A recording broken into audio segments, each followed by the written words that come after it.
Hello guys, welcome to my YouTube channel. આજે મેં ગઈ હતી વડોદરાના સૌથી ફેમસ મંદિર ઇસ્કોન ટેમ્પલ.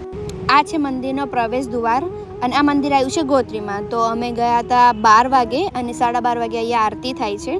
મેં તો આજે આ મંદિરમાં પહેલી વાર આવી છું, પણ મંદિરના અંદર એન્ટ્રી થઈને જેટલું પોઝિટિવિટી ફીલ થાય છે. અમે એકદમ પરફેક્ટ ટાઈમે મંદિરે પહોંચી ગયા હતા. 12:30 વાગે આરતી ચાલુ થાય છે અને ખાલી અડધા કલાક માટે જ કપાટ ખુલ્લા રહે છે. મને તો એન્ટ્રીમાં જ મંદિર બહુ જ ગમી ગયો હતો.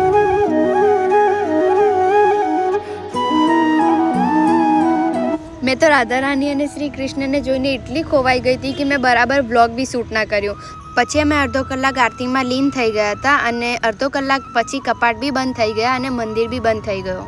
હવે સીધું સાંજે 4 વાગે ખુલશે મંદિર અને ફરીથી આરતી થશે. વડોદરામાં આ મંદિરની શરૂઆત 1999માં થઈ હતી. આ મંદિરનું ખાસ નિર્માણ 1999માં રાજસ્થાનથી લાયેલા ગુલાબી પથ્થરોથી કરવામાં આવ્યું હતું. અહીંયા ભગવાન રાધા કૃષ્ણ, જગન્નાથ, બલદેવ અને બેન સુભદ્રા અને ભગવાન નિત્યાનંદ અને ચેતનીએ બધાની સાથે આરતી થાય છે. આ મંદિરમાં ફોન અલાઉડ નથી, તો બી મેં રિક્વેસ્ટ કરીને વ્લોગ બનાવ્યું છે. તમને બધાને બી ટાઈમ હોય ત્યારે તમે બી અહીંયા દર્શન કરવા જરૂરથી જજો. વડોદરાવાસીઓ, જ્યારે તમે શાંત વાતાવરણ ખોરવા નીકળો ત્યારે આ મંદિરમાં ચોક્કસથી જજો.